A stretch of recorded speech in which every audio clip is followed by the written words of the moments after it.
Hello everyone, this is Mohit Advocate, and in today's video I will be telling the the proceedings of chapter 15 of CRPC, that is complaints to magistrate, which is from section 200 to section 203. So mainly before reading the chapter 15, we have to simply start with the definition clause, section 2 clause D, which is saying, which is giving the definition of complaint. तो कि complaint हमें बताती है कि complaint होती क्या है. Complaint को हिंदी में बोलते हैं दरखास्त. So I will be reading all the definitions and all the provisions from my universals bare act of criminal procedure code and which I have read very many a times. So I am reading from this Bayer Act and will interpret and translate all the things written in English text to you in Hindi, and meanwhile with interpretation in thorough Hindi. So section 2, that is definitions, and which is providing in clause D the definition of complaint. Complaint, दरखास्त, means any allegation made orally on return. बोल रहा है किसी अपराधी पर कोई भी आपने एलिगेशंस लगाई हैं, किसी विक्टिम ने एलिगेशंस लगाई है. कैसे लगाई हैं? ये तो बोलकर मौखिक रूप से या लिखित में लिख कर लगाई है. टू अ मजिस्ट्रेट, और किसको दी है वो दरखास्त, किसको लगाई है, किसके कोर्ट में लगाई है, किसी मजिस्ट्रेट को आपने वो सौंप दी है वो दरखास्त. With a view to his taking action under this code, और बस इस कारण से दी है कि मैंने ये दरखास्त दी है और जो मजिस्ट्रेट साहब हैं वो इस CRPC के तहत अब एक्शन लेंगे उस अपराधी पर. That some person whether known और नोन, कि आपने दरखास्त में क्या लिखा है कि कोई व्यक्ति, या तो आप उस व्यक्ति को जानते हैं जो विक्टिम है जिसके अगेंस्ट ऑफेंस हुआ है, या तो आप उस विक्टिम को जानते हैं या उस विक्टिम को नहीं जानते, वो अननोन है. हैज़ कमिटेड एन ऑफेंस, की अननोन या नोन जो व्यक्ति है उसने आपके विरुद्ध एक अपराध किया है या किसी और के विरुद्ध कोई अपराध किया है. But does not include a police report. तो साफ सीधी बात है, जो कंप्लेंट होगी, दरखास्त होगी, वो जो मैंने अब तक बताया यही होगी, एक पुलिस रिपोर्ट नहीं होगी.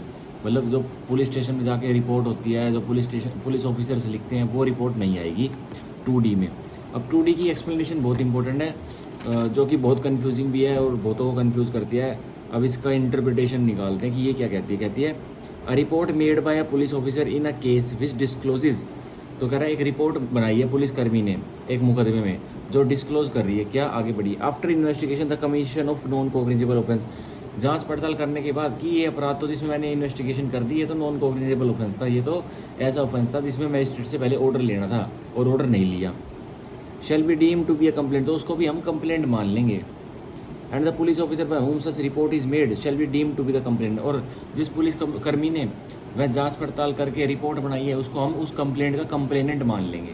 सो सिंपल सी 2D की एक्सप्लेनेशन ये कहती है कि कोई ऐसा ऑफेंस हुआ जिसमें पुलिस ऑफिसर को मजिस्ट्रेट से वारंट लेने थे, पर पुलिस ऑफिसर 2 कदम आगे निकला. उसने क्या किया, उसने कोई मजिस्ट्रेट का ऑर्डर नहीं लिया और इन्वेस्टिगेशन चालू कर दी, ये सोच के कि ये अपराध हुआ, ये तो कॉग्निजेबल अपराध है जिसमें मेरी पावर है कि मैं इन्वेस्टिगेशन जांच पड़ताल खुद से कर सकता हूँ, किसी की ज़रूरत नहीं है. मतलब ये ऐसा अपराध है कि इसमें विदाउट वारंट मैं अरेस्ट कर सकता हूँ. फिर बाद में जाके पता लगा, इसमें लिखा हुआ है ना एक्सप्लेनेशन में, आफ्टर इन्वेस्टिगेशन, ये बहुत इसका कीवर्ड है, आफ्टर इन्वेस्टिगेशन. उस पुलिसकर्मी को इन्वेस्टिगेशन जांच पड़ताल करने के बाद पता लगा भाई ये तो वो वाला केस था जिसमें मजिस्ट्रेट का वारंट लेना था और अब हमने लिया नहीं. अब क्या करें, ये इर्रेगुलरिटी है बहुत बड़ी. अगर पुलिस ऑफिसर को वारंट लेना था, अगर उसने नहीं लिया तो ये बहुत बड़ी इर्रेगुलरिटी है जो कि प्रोसीडिंग को विशिएट कर सकती है. सो इसलिए ये एक्सप्लेनेशन ऐड की गई थी. अगर ऐसा केस हो तो सीधे पुलिसकर्मी को, पुलिस ऑफिसर को आप कंप्लेनेंट मान लेंगे और उसने जो पुलिस रिपोर्ट रेडी की आफ्टर इन्वेस्टिगेशन के बाद उसको आप कंप्लेंट मान लेंगे. Now straightly coming to chapter 15 of the CRPC which is saying complaints to magistrate. So we will read section 200 firstly. हम पहले सेक्शन 200 पढ़ेंगे. Section 200 CRPC examination of complainant. So it's saying परीक्षा किसकी, कंप्लेनेंट की, जो complaint दरखास्त दे रहा है मजिस्ट्रेट को. सेक्शन 200 सिर्फ उसकी बात बताता है. और एक मज़े की बात हो रहा है, बहुत सारे सबको लगता है कि भाई जो ये पुलिस वाले हमारी जो आप शिकायत लेके गए मौखिक रूप से या लिखित रूप से, पुलिस वालों ने वो ली नहीं, मतलब शिकायत एक्सेप्ट नहीं की. तो बहुत सारों को लगता है कि भाई पुलिस वालों ने नहीं की ना, तो चलो मजिस्ट्रेट के कोर्ट में सेक्शन 200 में हम कंप्लेंट डालेंगे. तो सबको मैं बताना चाहता हूँ सेक्शन 200 में कोई कंप्लेंट नहीं डलती है. सेक्शन 200 तो सेक्शन 200 से लेकर सेक्शन 203 तक तो बस मैजिस्ट्रेट के प्रोसीजर है कि वो कंप्लेंट को कैसे एंटरटेन करेगा। कंप्लेंट का जो प्रोविज़न है जिसमें कंप्लेंट डलती है मैजिस्ट्रेट को, वो तो है सेक्शन 190 सब सेक्शन 1 एंड क्लोज ए। उसमें ही आप उस सेक्शन का यूज़ करते हुए कंप्लेंट डालते हो। अगर एप्लीकेशन पे लिखो ना उसमें complaint with under section this and so on, सो 190 सब सेक्शन 1 और ए में ही वो कंप्लेंट डलती है जो आप मैजिस्ट्रेट को डालते हो, वो 200 CRPC में नहीं डलती है। ये बहुत बड़ी मिसकन्फ्यूजन थी, ये मेरे को क्लियर करनी थी। अब सेक्शन 200 की बॉडी क्या कह रही है, अब मैजिस्ट्रेट टेकिंग कोग्निजेंस, सो बोल रहा है एक मैजिस्ट्रेट ने जो संज्ञान ले रहा है, मतलब एप्लीकेशन ऑफ लीगल माइंड, जो अपनी लीगल माइंड को यूज़ कर रहा है किसी केस में। सो कह रहा है ऑफ एन ऑफेंस, अब magistrate taking cognizance of an offence, magistrate cognizance संज्ञान ले रहा है एक अपराध का, ऑन कंप्लेंट, ऑन किस पर ले रहा है संज्ञान, ऑन कंप्लेंट, तो सीधा आ गया ना 191A के प्रोविजंस आ गए। शैल एग्जामिन अपॉन ओथ, तो शैल मैंडेटरी है, मैजिस्ट्रेट क्या करेगा, शपथ पर परीक्षा लेगा किसकी, the complainant and the witness is present, उस कंप्लेनेंट की जो कि दरख्वास्त लेके आया है और उसके साथ कोई गवाह आए हैं। हाल फिलहाल में जब वो उसके साथ कोई गवाह आए तो उनको भी शपथ पर एग्जामिन कर लेगा, उनकी परीक्षा ले लेगा।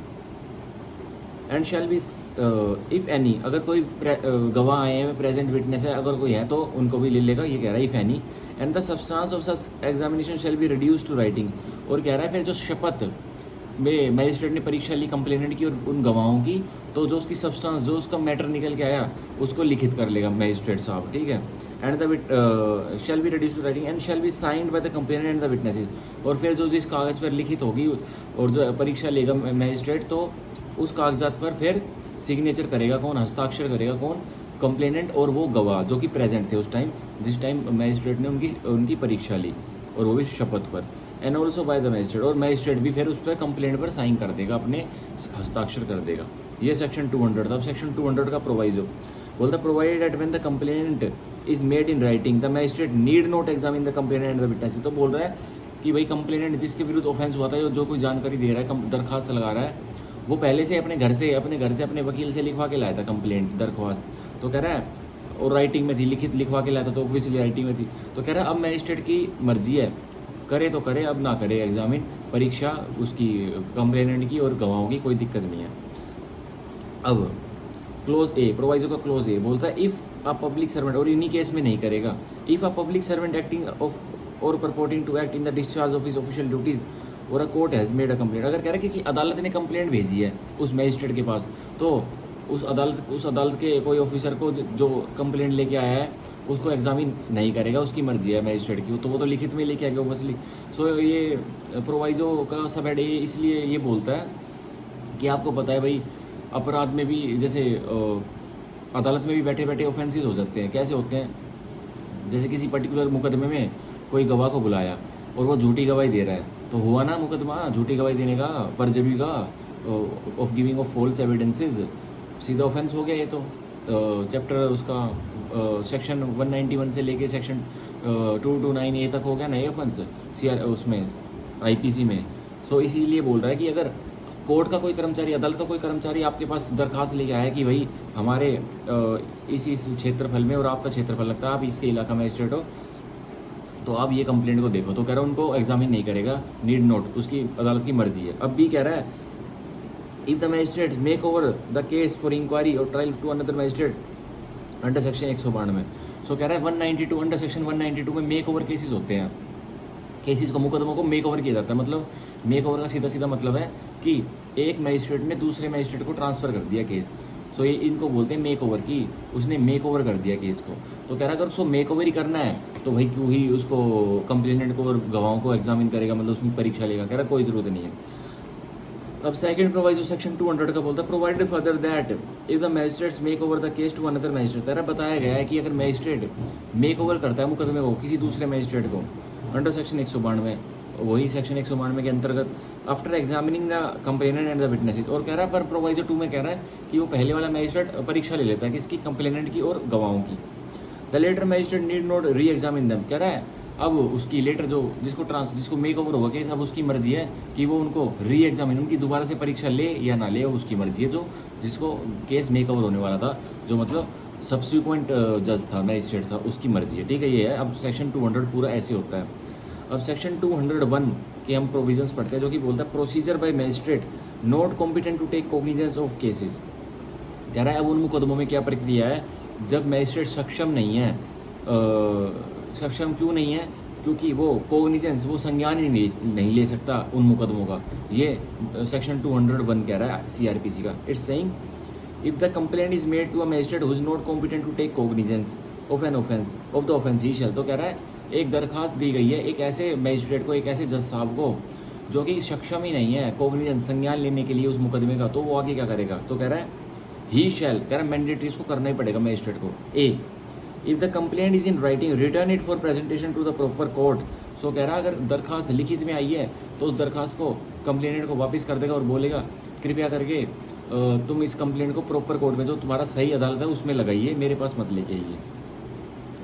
With an endorsement to that effect, और इसके साथ एक ऑर्डर में लिख देगा कि भाई ये कंप्लेंट मेरे पास आ गई थी, दरखास्त ये बंदा मेरे पास लेकर आ गया था और ये मैं रिटर्न कर रहा हूँ। ये एक एंडोर्समेंट, मतलब एक एंडोर्समेंट भी एक ऑर्डर उस पर लगा के दे देगा उस कंप्लेंट के साथ। अब बी 201 बी बोलता है if the complaint is not in writing direct the complainant to the proper court. अगर कह रहा है लिखित में नहीं है और वो आ गया ऐसे ही ओरली आपको कंप्लेंट दरखास्त देने आ गया मैजिस्ट्रेट को, कोई कंप्लेनेंट जिसके साथ ऑफेंस हुआ है या कोई जानकारी देने वाला वो कंप्लेनेंट, तो कह रहा है अगर लिखित में नहीं लेके आया तो उसको बोल देगी कि आप प्रॉपर कोर्ट में जाइए। तो अगर वो लिखित में नहीं लेके आया तो कोई मैजिस्ट्रेट को ज़रूरत नहीं है कि कोई एंडोर्समेंट देने की, वो उसको सिंपली बोलकर मौखिक रूप से बोल देगा कि ये प्रॉपर कोर्ट नहीं है जिसमें आपकी दरखास्त आनी है, आप कृपा करके अपने क्षेत्रफल वाले इलाका मैजिस्ट्रेट जहाँ पे ऑफेंस हुआ है वहाँ पे जाइए। अब section 202 of CrPC it's saying postponement of issue of process. कह रहा है आईओपी जो इशू ऑफ प्रोसेस होते हैं ना 204 में 204 में, उसकी पोस्टपोनमेंट स्थगित कर दिया इशू ऑफ प्रोसेस को, आईओपी को। सो 202 का एक कह रहा है section 202 sub section 1 is saying any magistrate or on receipt of a complaint. कह रहा है कोई भी मैजिस्ट्रेट, जिस किसी भी मैजिस्ट्रेट को, कह रहा है एनी बहुत इंपॉर्टेंट है इसमें, any magistrate on receipt of a complaint of an offence. कह रहा है किसी मैजिस्ट्रेट को एक कंप्लेंट, एक दरखास्त रिसीव हुई, उसने उसकी प्राप्ति करी, of which he is authorise to take cognizance. कह रहा है और वो मैजिस्ट्रेट ऑथराइज भी है, उसको वो सक्षम भी है कि क्या वो संज्ञान ले सकता है उस दरखास्त का, और which has made over to him under section 192। या कह रहा है वो कंप्लेंट, वो दरखास्त उसको मेड ओवर हुई है, किसी और मैजिस्ट्रेट ने उसके पास भेजी है 192 में, जो 192 सीआरपीसी का मेक ओवर का प्रोविजन है। May if he thinks fit, कह रहा है मे डिस्क्रिशन है, करे भी ना करे भी, पूरी पावर है कोर्ट की, डिस्क्रिशन है। And shall in the case where the accused is residing at a place beyond the area in which he exercises jurisdiction postpone the issue of process against the accused। तो कह रहा है मैं court की अदालत है, उस मजिस्ट्रेट की अदालत है कि इशू ऑफ प्रोसेस करे, कब करे? जब वो अक्यूज, जो अपराधी जिसके विरुद्ध दरखास्त आई है, अगर वो लोकल एरिया में, लोकल जुरिडिक्शन क्षेत्रफल में रहता है तो कहता है उसकी डिस्क्रिशन है कि इशू ऑफ प्रोसेस कर भी सकता है और नहीं भी कर सकता। क्योंकि क्यों नहीं कर सकता? क्योंकि भाई लोकल एरिया में रहता है, लोकल क्षेत्रफल में रहता है, तो एक दो बार कोर्ट में आ जाता तो क्या प्रॉब्लम होगी। और वहीं पे शैल भी इसी में इसीलिए लिखा गया है सेक्शन 202 के सब सेक्शन 1 में। एंड शैल इसीलिए लिखा गया है क्योंकि अगर जो अक्यूज है, जिसके विरुद्ध, जिसके अगेंस्ट में दरखास्त आई है, अगर वो बाहर रहता है, मतलब जैसे कोई गुड़गांव के कोर्ट में कोई कंप्लेंट फाइल कर रहा है कोई कंप्लेनेंट, और अक्यूज जो है वो महाराष्ट्र का है, सो उसमें कह रहा है उसमें शैल, तो ऐसे में मैजिस्ट्रेट को पोस्टपोनमेंट करना पड़ेगा, आईओपी नहीं करना पड़ेगा, वो प्रोसेस इशू नहीं करेगा, उसको नहीं बुलाएगा। और क्यों नहीं बुलाएगा, क्या करेगा? इशू प्रोसेस करेगा। तो सो बोल रहे हैं and either inquiry into the case, और इस केस में जब वो अपराधी बाहर रहता है, मतलब लिमिट से, जुरिडिक्शन से, उस इलाका मैजिस्ट्रेट की जुरिडिक्शन से वो बाहर रहता है और उसके विरुद्ध दरखास्त है, तो वो क्या करेगा? And either inquiry into the case, या कह रहा है खुद उसकी इंक्वायरी करेगा उस केस की, उस मुकदमे की,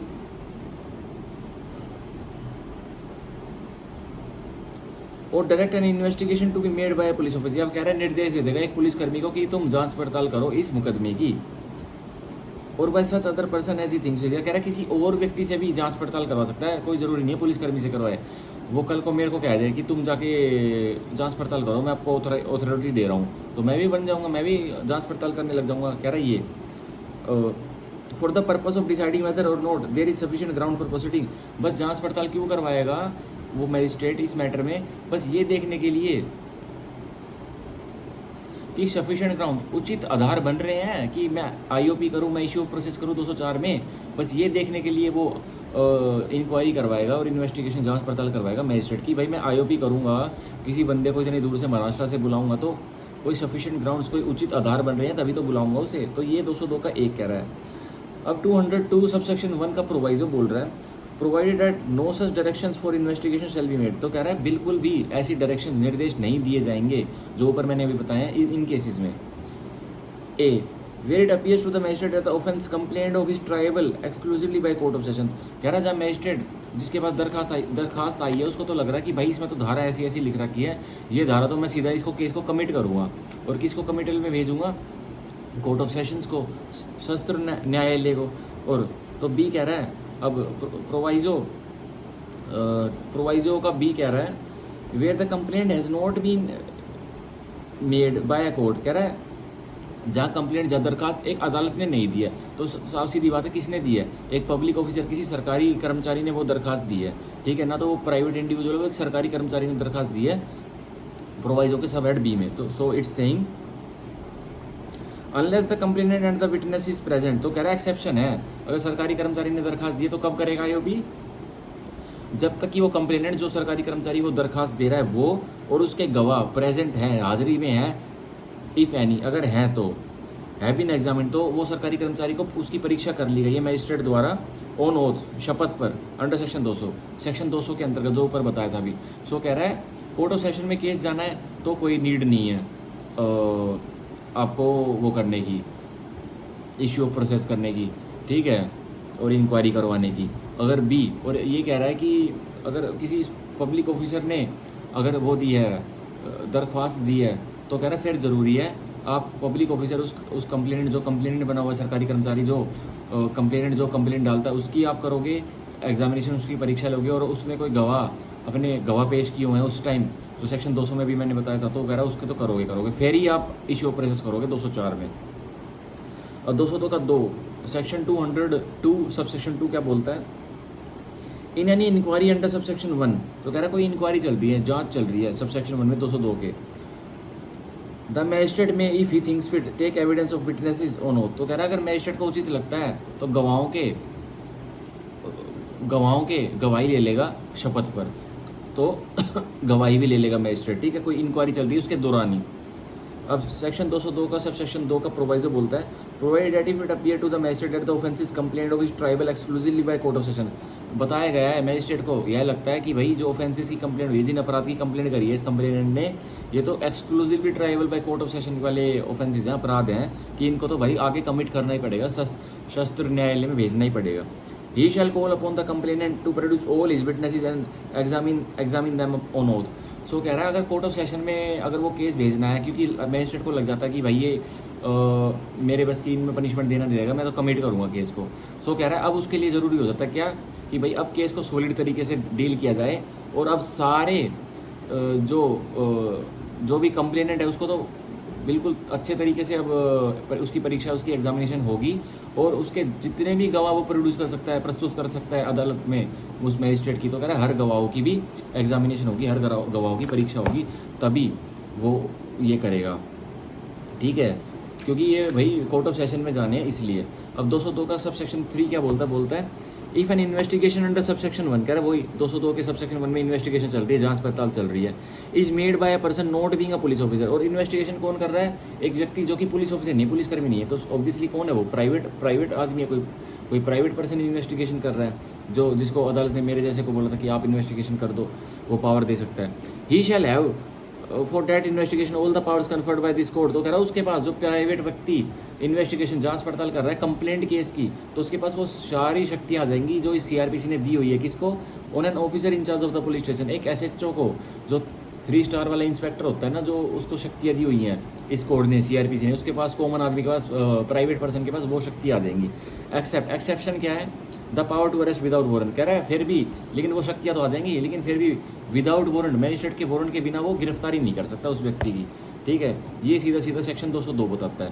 अब सेक्शन 203 जो कि लास्ट सेक्शन है हमारी कंप्लेंट प्रोसीडिंग का, डिसमिसल ऑफ कंप्लेंट। कह रहा है दरखास्त को रद्द कर दिया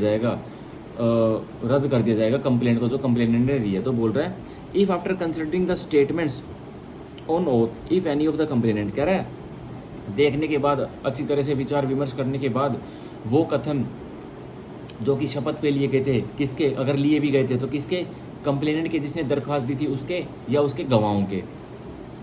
and the results of the inquiry और इन्वेस्टिगेशन, और कह रहा है जो रिजल्ट्स थे, जो नतीजे थे इंक्वायरी के और उस जांच पड़ताल के जो 202 में करवाई थी मजिस्ट्रेट साहब ने, इफ एनी अगर कोई करवाई तो थी अंडर सेक्शन 202, ठीक है। The magistrate is of opinion that there is no sufficient ground for proceeding, तो मैजिस्ट्रेट अपनी राय बना लेता कि भाई कोई भी उचित आधार नहीं है आगे प्रोसीड करने का, प्रक्रिया को आगे चलाने का, क्योंकि झूठी है वो कंप्लेंट दरखास्त। ही शैल डिसमिस द कंप्लेंट, तो कह रहा शैल मैंडेटरी है, वो कंप्लेंट को डिसमिस कर देगा, कंप्लेंट को उठाएगा और कूड़ेदान में फेंक देगा और बोलेगा कि तेरी कंप्लेंट झूठी है। And in every such case he shall briefly record his reasons for doing so. So कह रहा है अगर उसको डिसमिस करेगा, दरखास्त को रद्द करेगा, तो विद स्पीकिंग ऑर्डर अपने रीजंस, अपने कारण लिख के ही उसको रद्द करेगा। यूँ नहीं है कि भाई मन आया तो फेंक दी कूड़े में, डिसमिस कर दी, ऐसा नहीं है। विद स्पीकिंग ऑर्डर्स के साथ ही वो कंप्लेंट को डिसमिस करेगा, अन्यथा तो नहीं करेगा। अभी हमारे हो गए हैं चैप्टर 15 जो कि कंप्लेंट्स टू मैजिस्ट्रेट की प्रोसीडिंग्स बताता है, सेक्शन 200 टू सेक्शन 203। बहुत ही इंपॉर्टेंट टॉपिक है, मैंने बिल्कुल इंटरप्रिटेशन एंड एक्सप्लेनेशन आपको हिंदी में बता दिया है। ये बहुत ही काम की मतलब एक प्रक्रिया है, एक प्रोसीडिंग है जो कि कोर्ट ऑफ जस्टिस में होती है। एंड इससे पहले मैंने डेफिनेशंस में सेक्शन 2 क्लोज डी को आपको बताया था, इससे ही रिलेट होती है भाई। 2D ही दरवाजे खोलता है कि आप कंप्लेंट्स इसमें चैप्टर 15 में जाएं, वरना आपके पास कोई ग्राउंड्स नहीं है। 2D को पहले समझिए, उसके बाद ही चैप्टर 15 में जाना चाहिए। और 2D मैंने बहुत अच्छी तरह समझाया है और एक्सप्लेनेशन तो काफ़ी अच्छी तरह समझाया है। तो आई होप कि समझ आ गया होगा कंप्लेंट प्रोसीडिंग्स।